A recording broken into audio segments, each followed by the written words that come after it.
Podcast ini bisa disimak di kbrprime.id dan platform podcast lainnya.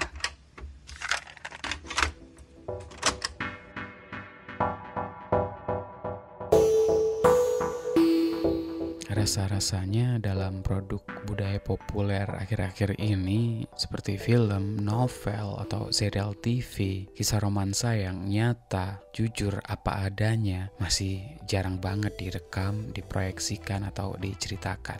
Tapi media sosial seperti Instagram atau TikTok justru memungkinkan mereka yang punya cerita membuat narasi personalnya sendiri dengan jujur dan apa adanya. Dari TikTok, saya ketemu Gun dan Hans yang sudah bersama selama 23 tahun lamanya. Mereka menikah dan memilih tinggal di Indonesia. Ini kali saya ngobrol bareng mereka berdua. Ngobrol perkara hubungan mereka, pernikahan, bermacam stereotipe, homofobia, hingga media sosial. Anda mendengarkan Love Buzz bersama saya, Asrul Dwi. Love Buzz, membicarakan perkara yang tidak dibicarakan ketika berbicara perkara cinta. Berarti berapa lama menikah atau barengan? Kita berdua sudah 23 tahun berhubungan. Jadi pertama kali ketemu tahun 1999. Itu baru ini ya, reformasi banget ya. Baru reformasi banget. Habis 98 terus habis itu pacaran gitu kan. Habis 98 terus pacaran. Ketemunya gimana sih emang awalnya dulu?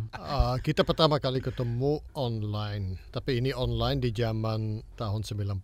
Jadi bukan pakai app di smartphone kan, ini di zaman belum ada smartphone. Zaman dulu apa? MIRC gitu. Kita enggak MIRC. Enggak ya Bang? Yahoo Messenger ya. Zaman MIRC tapi bukan di MIRC. Kita chatting di website namanya gay.com. Oke. Dan dia ada chatting box seluruh dunia, jadi kamu bisa pilih di negara yang mana. Saya sudah di Indonesia waktu itu, jadi saya chatting di Indonesia, kita ketemu online. Kita chatting mungkin 3 bulan. Belum ketemu face to face, tapi kita sering chatting. Sampai chatting kita udah berantem, walaupun belum ketemu, berantem di chatting. Mungkin karena chattingnya jadi seru, at some point kita memutuskan untuk ketemu face to face. Jadi pertama kali ketemu, kita nonton filmnya James Bond yang sampai sekarang masih kalau ada film James Bond baru keluar, kita harus nonton karena kita remembering our first date. Pierce Brosnan masih? Yes, Pierce Brosnan. Oh, oke, wow. The world is not enough. Iya. Oh. Itu awal-awalnya Pierce Brosnan ya? Film pertamanya Pierce Brosnan itu? Kayaknya enggak. Tapi apa yang bikin klik waktu itu? Kayaknya waktu itu si Hans ini punya stereotip negatif tentang orang Indonesia karena dia baru putus kayaknya. Boleh aku buka-bukaan di sini nggak? Silakan. Jadi aku sebagai orang Indonesia aku ngerasa bahwa ini salah. Ini semua yang diomongkan dia itu hal-hal yang sebenarnya nggak mencerminkan orang Indonesia yang lain gitu. Itu sangat-sangat stereotip banget. Terus ternyata si Hans juga ngomongnya tentang aku juga. Akunya punya stereotip yang jelek juga tentang orang-orang ekspat yang ada di Indonesia. Jadi stereotipku itu orang ekspat paling cuma nyari fun doang. Mereka nggak akan cari untuk relationship. Terus mereka kayak taking advantage of Indonesian, dianggap sebagai karena kita murahan, kita itu begitu ngelihat bule kita ngerasa bahwa bule itu kayak dewa, didewakan gitu. Itu stereotip negatifku tentang orang-orang ekspat gitu. Gara-gara penjajahan gitu nggak sih? Gara-gara penjajahan kayaknya. Apalagi dia orang Belanda. Nah gitu itu kan. dia. Iya. Persepsi apa yang dulu gitu ya tentang orang Indonesia ya Om Hans? Persepsi saya yang dia lawan, aku merasa orang Indonesia hanya dari bule hanya cari duit. Dan mungkin karena aku punya 1-2 experience yang jelek, jadi aku merasa pasti ini kayaknya semua orang Indonesia sama. Mereka lihat bule, lihat aja ini duit. Jadi itu persepsi yang saya dapat. Jadi kita berantem karena kita saling punya persepsi yang negatif. Berdasarkan pengalaman pribadi, tapi kan ini hanya 1-2 pengalaman yang sebenarnya nggak bisa digeneralisasi. Kemudian masing-masing ngubah itu ya? Atau gimana prosesnya? Kita pikir ya ini menarik banget pembicaraannya itu. Kalau kita chatting itu bisa sampai 2 jam, 3 jam gitu. Chatting ya? Chatting, nggak ketemu, not even ngobrol gitu. Akhirnya aku pikir wah ini orang ini menarik ya. Yang dia bahas itu bisa sangat luas gitu. Pembahasannya sangat luas. Kita ngobrolin mengenai politik, ekonomi, bagaimana hubungan dengan Belanda, Indonesia, itu kita bahas semuanya. Jadi kayak selama kita chatting itu seperti trauma healing gitu loh. Antara dua orang ini. Aku dengan background dari relationship sebelumnya dan kayaknya Hans juga dengan relationship sebelumnya gitu. Kita sama-sama saling menyembuhkan. Terus habis itu kita memutuskan ini kayaknya menarik ya orangnya. Yuk kita ketemu yuk gitu. Terus ketemuan, nonton apa yang terjadi. Ya kita going with the flow. Saya nggak mau jump into another relationship. Kami berdua juga kayaknya mau berteman saja. Terus bahkan Hans ini aku kenalin dengan teman-teman. Bahkan sampai dengan aku jodoh-jodohin juga. Tapi tidak berhasil kok, tidak berhasil. Dicoba tapi nggak berhasil. Yang bikin tik gitu masing-masing kayak gimana? Yang bikin tik waktu itu, aku beberapa kali kan datang ke apartemennya Hans. Terus ada satu waktu itu dia iseng-iseng, kayaknya aku nggak tahu dia iseng atau apa gitu ya. Dia ngasih aku satu buku. Terus di buku itu ditulis, please read this one and review it. Jadi aku masih ingat banget bukunya Milan Kundera. Judulnya itu Unbearable Lightness of Being. Kebetulan waktu itu aku suka dengan Milan Kundera. Jadi bacaannya kok sama ya gitu. Terus ini kenapa dia minta aku untuk review? Ada apa dengan buku ini? Gue baca dong selama kalau nggak salah 2 minggu. Terus habis itu aku review. Aku tulis reviewnya di apartemennya dia. Terus aku lipat, aku masukin dalam buku, aku pergi gitu. Kayaknya aku suka dengan bagaimana Hans mentally challenge me. Itu yang aku ngerasa, oh kayaknya cocok nih. Terus kenapa aku harus jodohin ke orang lain ya? Kenapa nggak diembat sendiri aja gitu?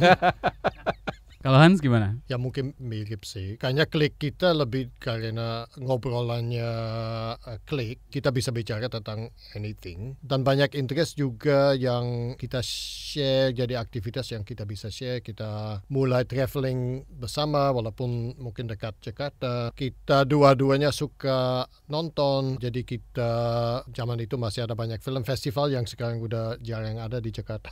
Kita bisa ke film festival sampai satu hari kita nonton 3-4 film tapi kayak art house movie gitu. Jadi banyak overlap di interest dan banyak ya kliknya lebih dari personality dan cara kita bisa komunikasi. Dibandingkan sekarang gitu ya sama dulu. Kalau tadi dengerin ceritanya kan ya udah ada internet gitu. Tapi kan komunikasi kemudian jauh lebih susah gitu nggak sih sebenarnya? Kalau butuh teleponan mungkin zaman dulu pakainya dan lumayan mahal zaman waktu itu. Ke wartel atau telepon koin gitu. Kebetulan kita masing-masing juga punya handphone zaman waktu itu, handphone yang besar segede banget, gaban, segede gitu. Gaban gitu. Banana yang bisa di slide. Banana ya.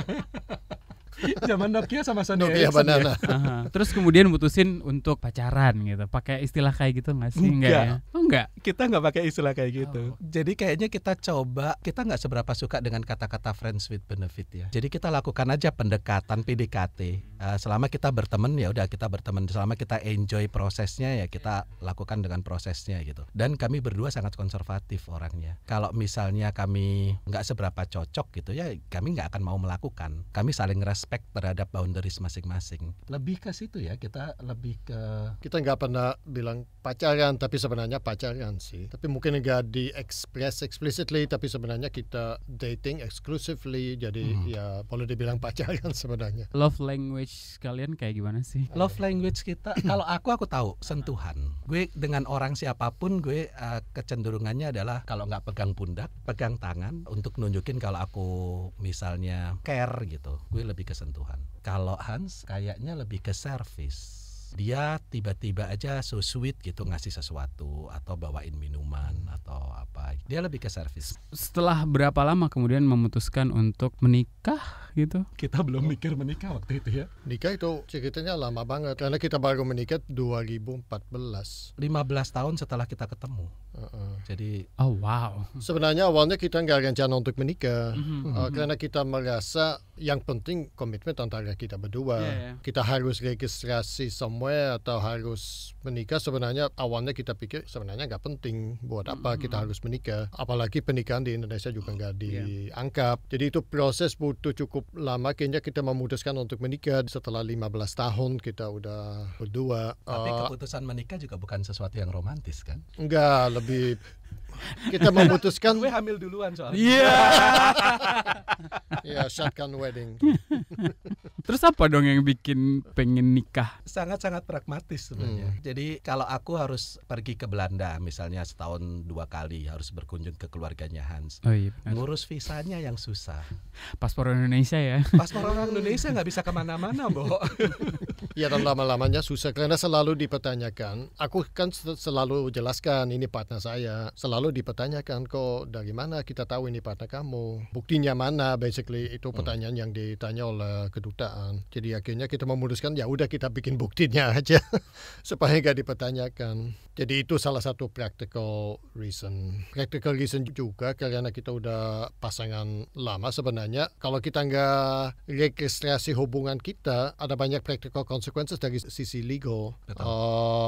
Aset-aset yang kita punya kan dengan kita nikah di Belanda sebenarnya langsung dianggap di Belanda bahwa ya ini pasangan. Kalau sesuatu terjadi dengan salah satu, otomatis yang satu lagi punya hak.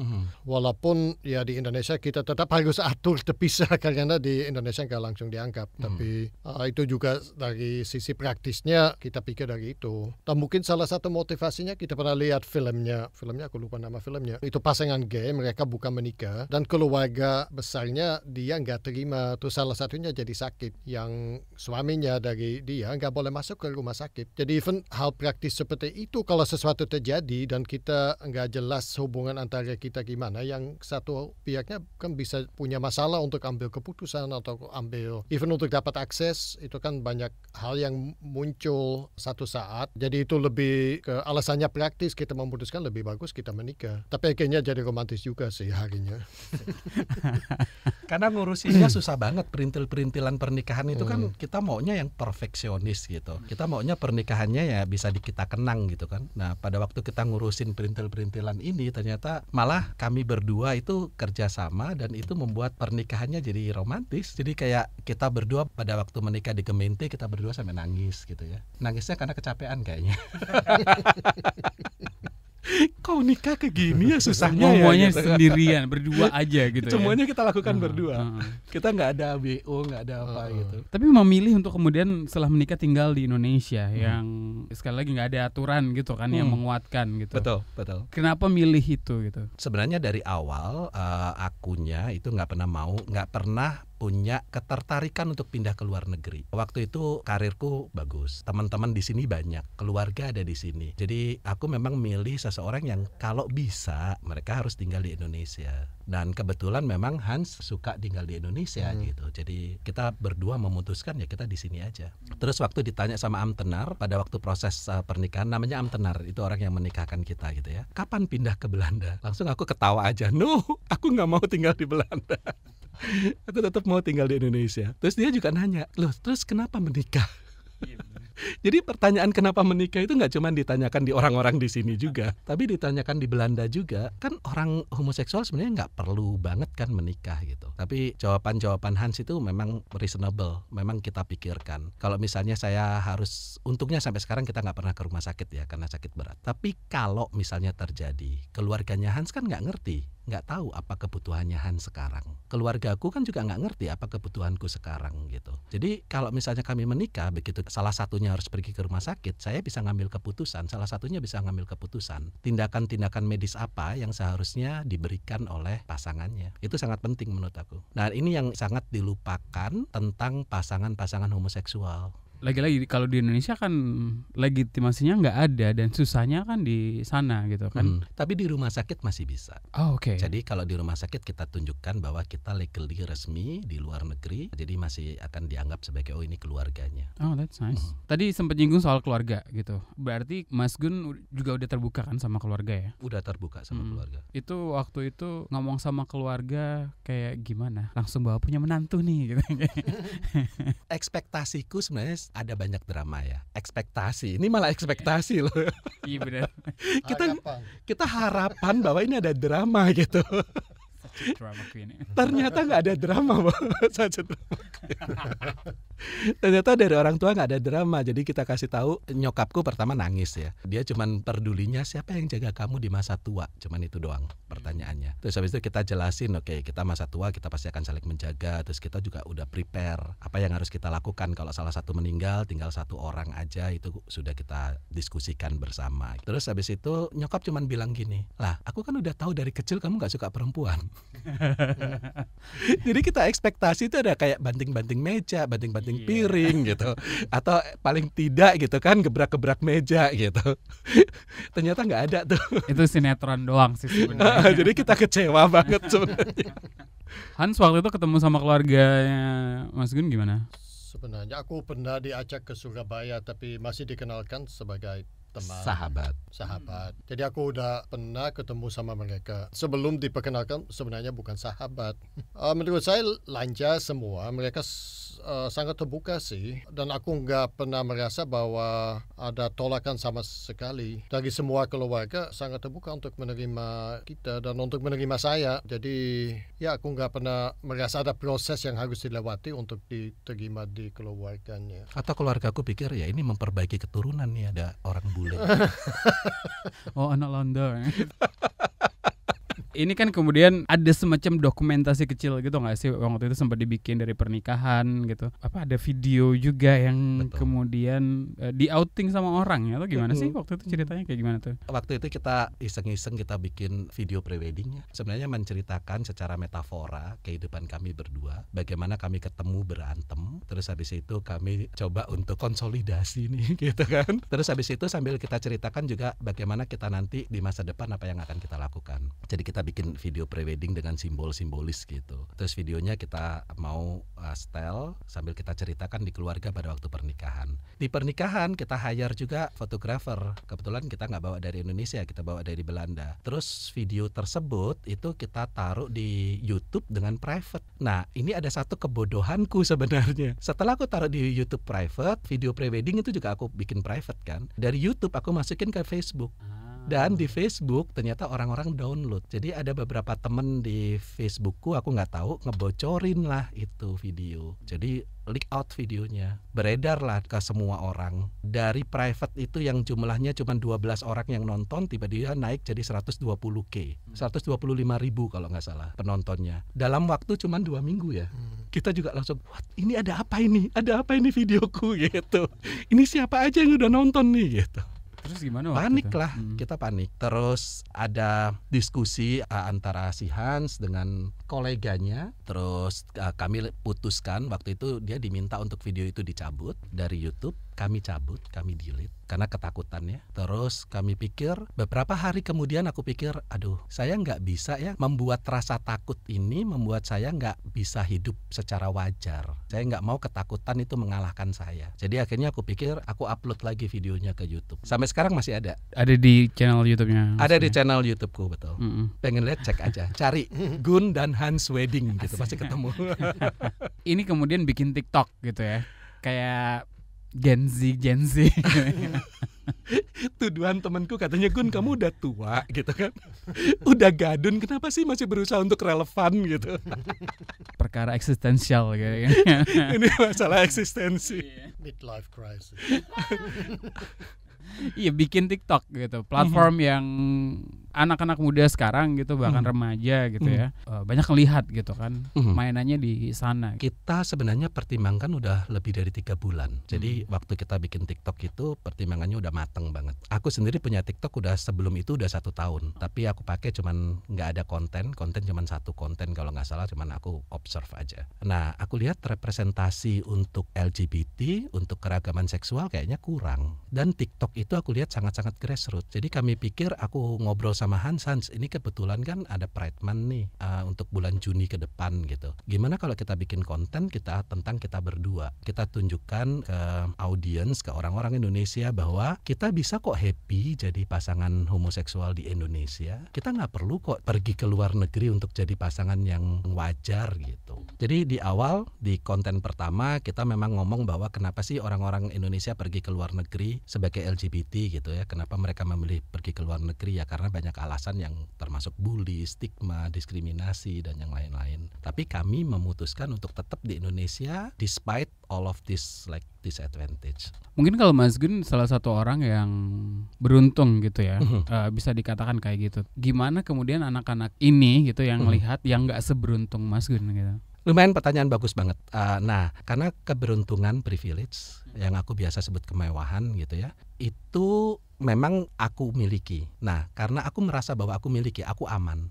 Aku akan jadi kayak lighthouse. Aku harus nunjukin ke mereka bahwa hey, you can do it. Ada harapan di sini. Karena ada banyak orang yang mereka tahu mereka punya keberuntungan, tapi mereka tidak lakukan keberuntungan itu untuk membantu yang lain, untuk menjadi cahaya terang buat orang lain gitu. Kami paham resikonya. Resiko dari awal kami udah ngerti gitu ya, terutama dengan Hans gitu dan juga dengan aku gitu ya. Tapi ini harus kita lakukan. Aku bilang ke Hans juga sama. We have privilege, why don't we do it? Sempat juga nerima message gitu dari teman-teman yang ada di luar sana gitu.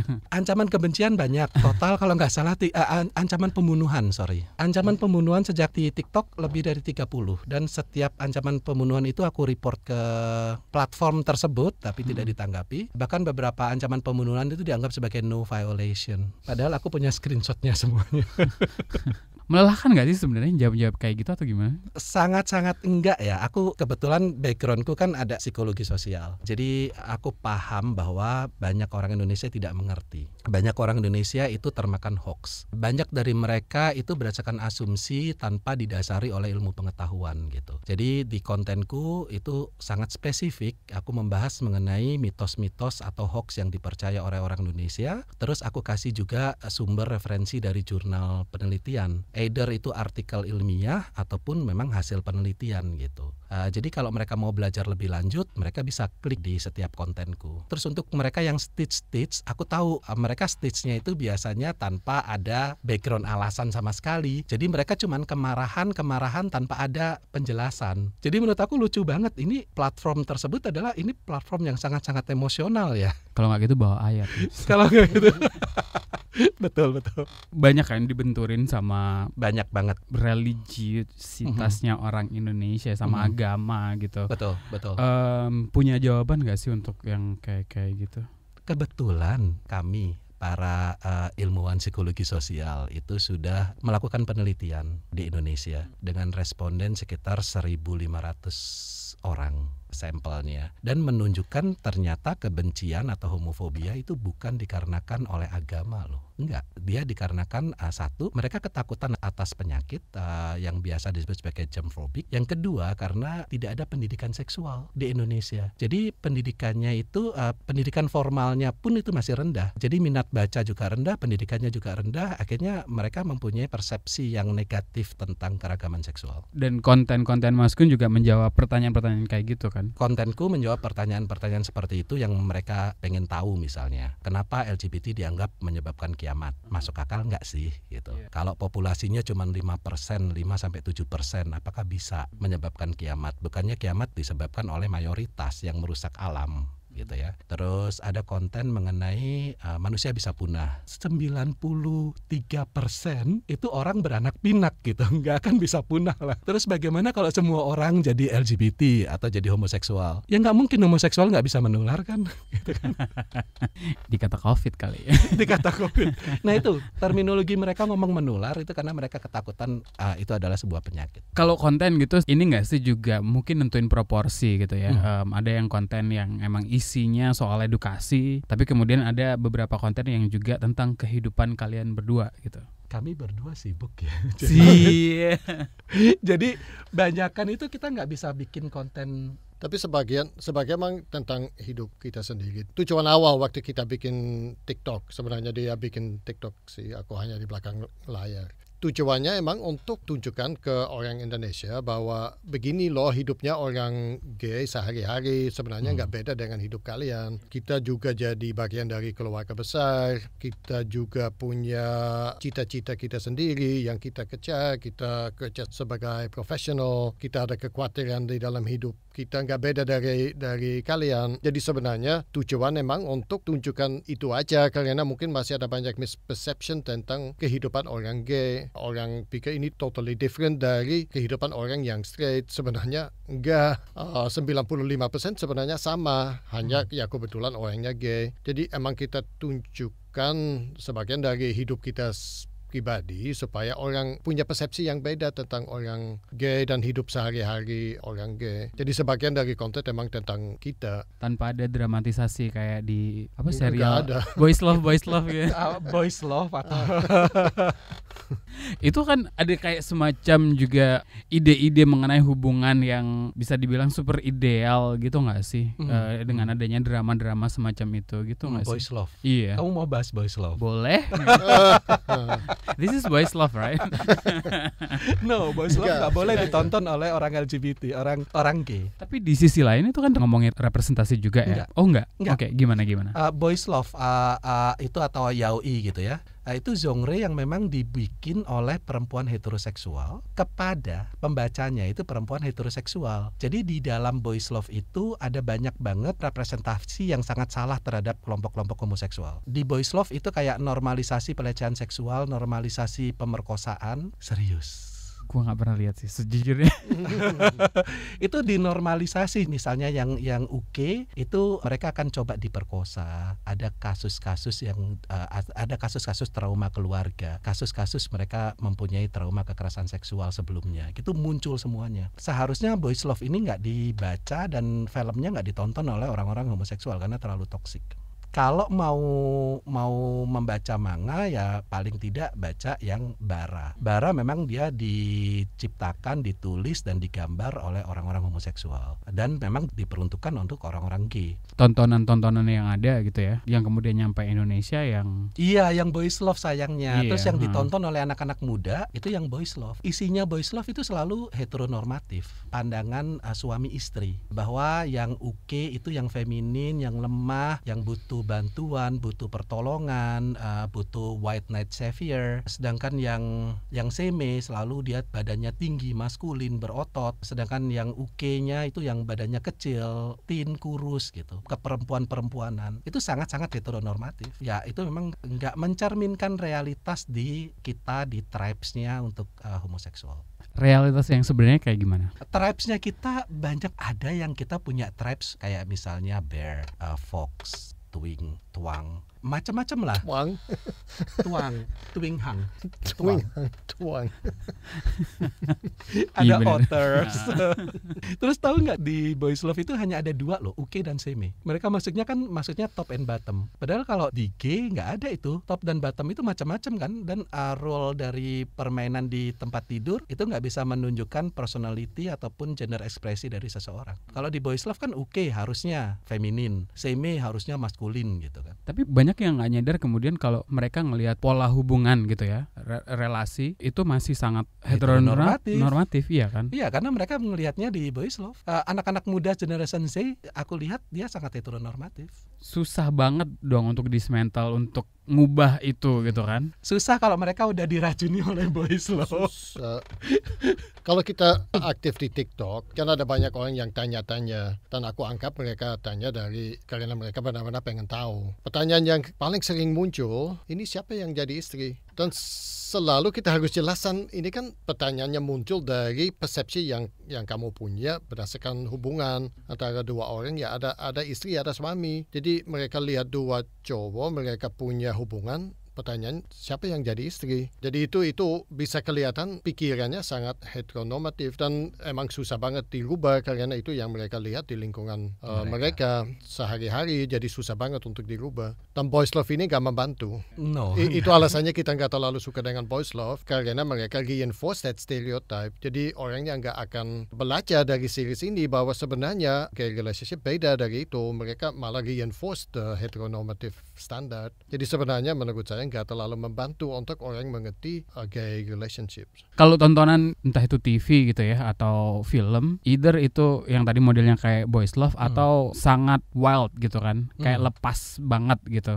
Yang di tengah-tengah ini kayaknya jarang ada gitu, ya nggak sih? Sebenarnya ada banyak ya. Di Netflix sendiri ada banyak penjelasannya. Film-filmnya juga ada banyak, kayak Sex Education di Netflix. Itu sangat-sangat bagus gitu. Terus ada film-film serius juga yang series-series gitu yang bisa ditonton.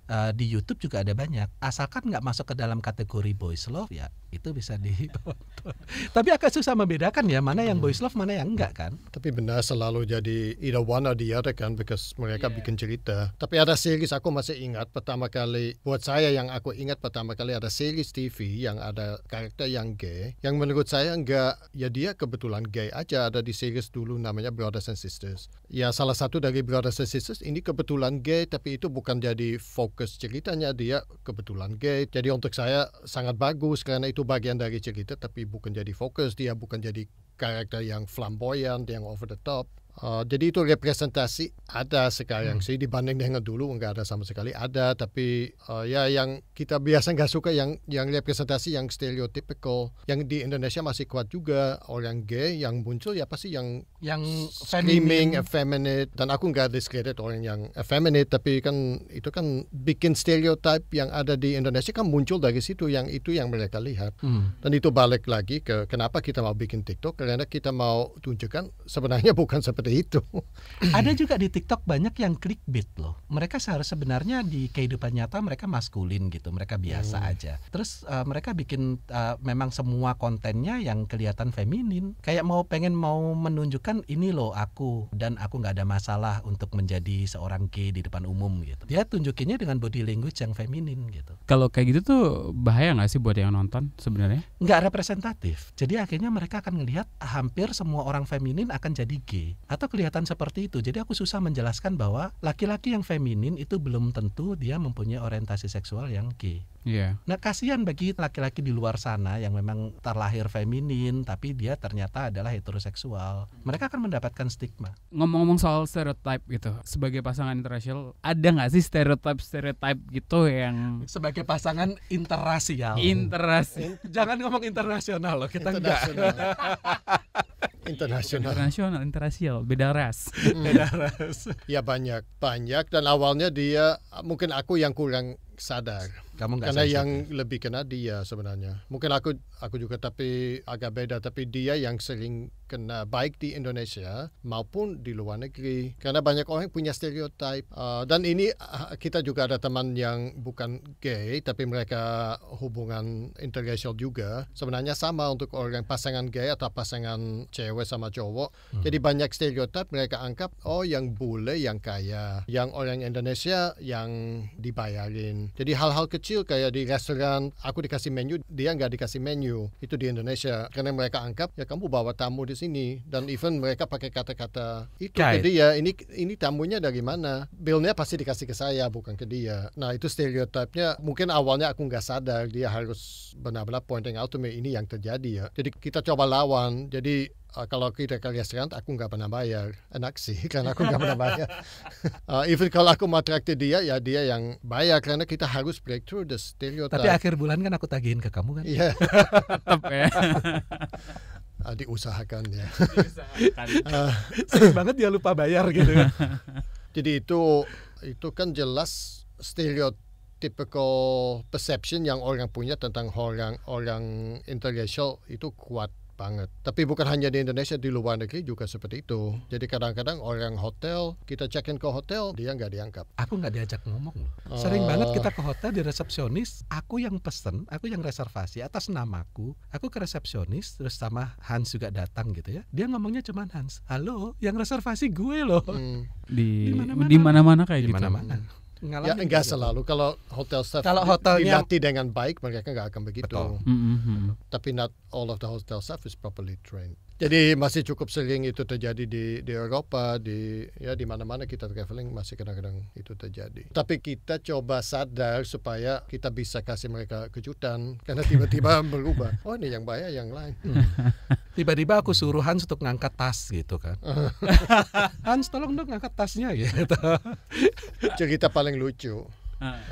Paling lucu dengan stereotip, kita pernah traveling di Flores. Emang kita traveling sama teman saya, dia cewek, suaminya dia meninggal. Jadi dia cewek, kulit putih, bawa 2 anak, traveling sama kita berdua. Sampai kita check in ke hotel, dan jelas sebenarnya kita udah pesan kamar. Harusnya udah jelas untuk orang hotel siapa yang tidur sama siapa. Tapi tiba-tiba dia didekatin dan dibawa ke kamar. Mas kesini. Terus dia bingung dibawa ke mana? Mas kesini. Dia dikasih ruangan untuk semua sopir tidur di situ. Jadi dia disuruh tidur sama sopir. Walaupun yang driving the car sebenarnya saya, bukan dia. Jadi seharusnya aku yang dibawa ke situ. Tapi ya kadang-kadang orang kan di dalam pikiran mereka see something dan mereka punya konklusi sendiri atas hubungan kita. Itu sering banget ada kasusnya. Kalau Mas Gun sebagai orang yang mengalami langsung gitu ya, yang dapat perlakuan kayak gitu, gimana reaksinya biasanya? Senyum aja. Aku pikir ini lucu gitu kan. Terutama kasus yang di Flores itu lucu banget. Aku sampai ketawa waktu itu, beneran. Ini mereka nggak bisa make sense bahwa ada 2 laki-laki yang tidur di satu tempat tidur yang king size gitu. Mereka nggak bisa ngebayang. Kadang-kadang mereka nggak bisa. Kita pernah ke Maroko. Kita ke hotel, terus kita pesan 1 kamar yang ada 1 king size bed. Itu orangnya harus konfirmasi ke kita 3 kali. Ini hanya ada 1 bed yang nggak ada masalah ya. Kita pikir, nggak ada masalah, itu oke. Tapi bednya hanya 1 ya. Jadi berapa kali dia konfirmasi lagi karena dia mungkin dalam pikiran dia nggak bisa mengerti bahwa kita 1 pasangan. Meskipun bukan pasangan, kalau laki-laki tidur 1 ranjang, kenapa gitu kan? Iya. Berapa total berarti 25 tahun ya? 23 tahun. 23 tahun gitu. Nggak ada bosan-bosannya. Ini pertanyaan banyak banget loh di TikTok. Aku kalau di TikTok itu kalian bisa tanya apapun, open. Sampai urusan ranjang pun kita ditanyakan orang. Wow. Ya kan? Kita nggak pernah ngerasa bosen ya. Bahkan kita 2 tahun. Lihat ke saya untuk konfirmasi ya. Lihat ke kamu untuk konfirmasi. Kamu pernah bosen nggak? Ya enggak, jujurnya aku nggak pernah rasa bosan dan aku nggak merasa ini udah 2-3 tahun. Kita nggak ngerasa kalau udah 23 tahun. Terutama ujian kita terbesar itu pandemi.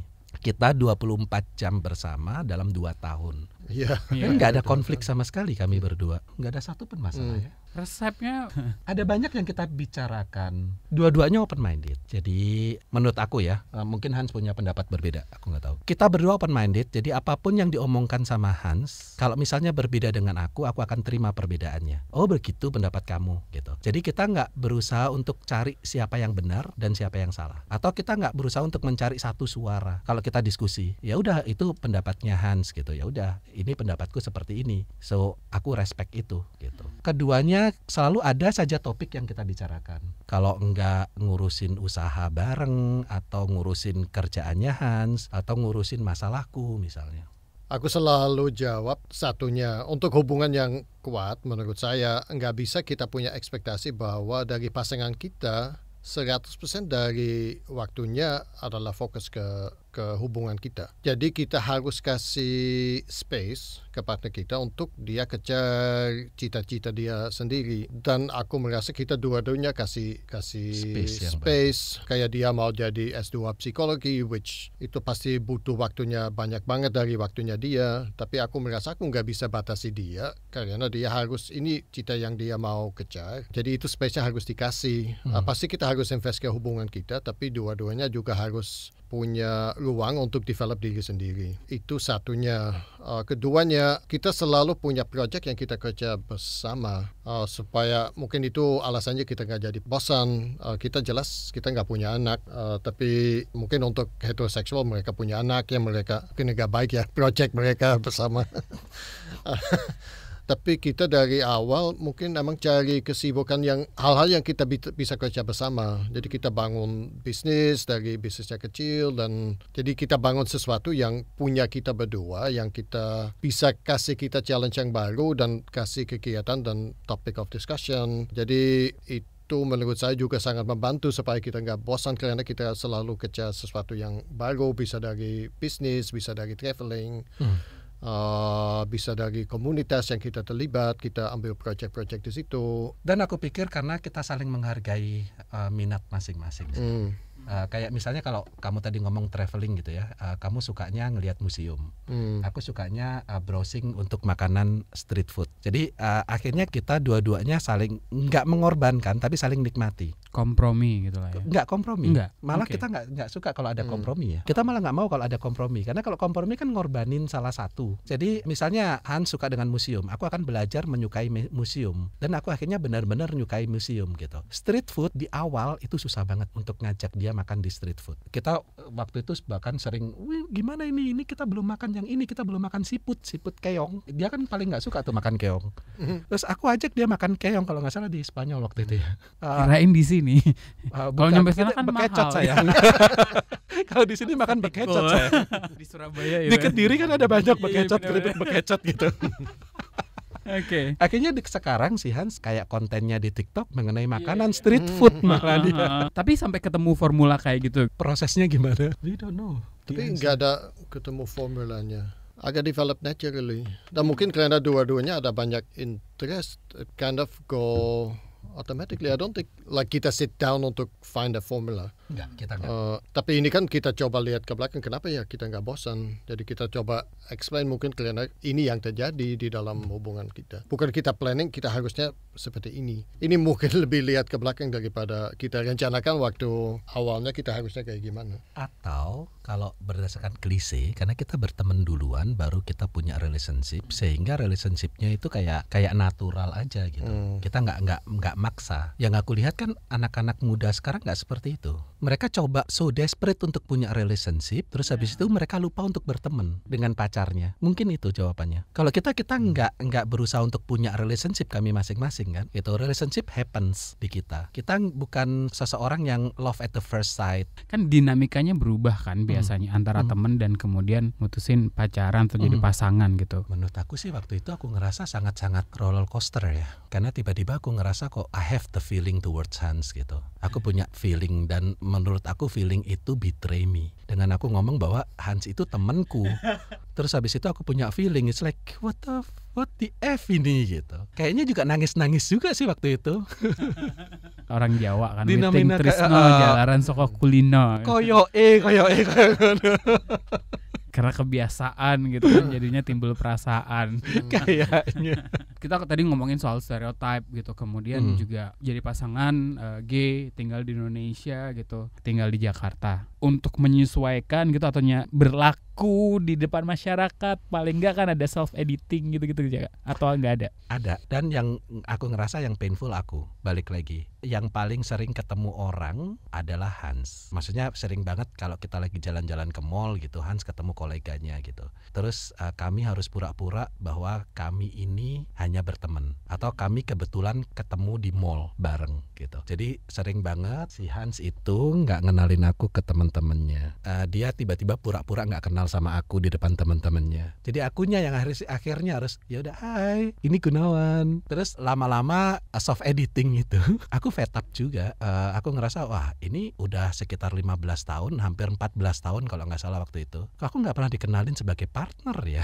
Jadi kadang aku langsung ngomong kalau misalnya ketemu gitu ya, hai, aku Gunawan, aku pasangannya Hans. Aku mulai kayak gitu. Tapi itu setelah ya lebih dari 10 tahun relationship. Sekarang agak-agak bikin shock terapi ke orang-orang. Kalau ada telepon gitu ya, misalnya dari seseorang gitu nyari Pak Hans gitu. Terus aku akan nanya, boleh saya sampaikan pesannya gitu. Terus dia nanya, ini siapanya ya? Oh, saya suaminya. Terus langsung habis itu dia jeda beberapa detik gitu, mute gitu, mikir gitu, nge-lag dia, buffering dulu. Tapi bener nggak? Iya, mungkin sampai sekarang masih kadang-kadang censoring diri sendiri sih di Jakarta. Tapi nggak terlalu juga. Mungkin over time kita udah lebih ya bodoh amat juga. Whatever people staring, ya people will be staring. Kalau kita kayak jalan bersama ke mall dan kita interacting, mungkin orang lihat-lihat, tapi ya udah bodo amat. Kayak di lingkungan yang kita tinggal, sebenarnya dari awalnya nggak pernah aku merasa ada masalah. Walaupun aku tahu beberapa cerita dari teman-teman yang pasangan gay yang kayak diusir dari kompleks rumah karena mereka nggak mau, masyarakat di situ nggak mau ada orang gay yang tinggal di kompleks itu. Di daerah yang kita tinggal, aku bisa bilang nggak pernah ada masalah sih. Ya itu keberuntungan kita kayaknya. Tapi mungkin beruntungan karena mungkin neighborhood itu cukup bisa menerima. Bahkan recently aku ditunjuk untuk jadi ketua RT. Oh, Pak RT. Pak Aku masih nolak. Maunya disebut Bu RT sebenarnya. Cukup aktif gitu, terlibat di masyarakat. Iya, lumayan. Jaga siskamling gitu. Saya siskamling, pos ronda malam-malam gitu kan. Ya di ET kita cukup interaksi, kita jadi bagian dari warga aja di tempatnya kita tinggal. Itu di perumahan gitu atau kampung gitu? Kampung. Iya kampung, semi kampung.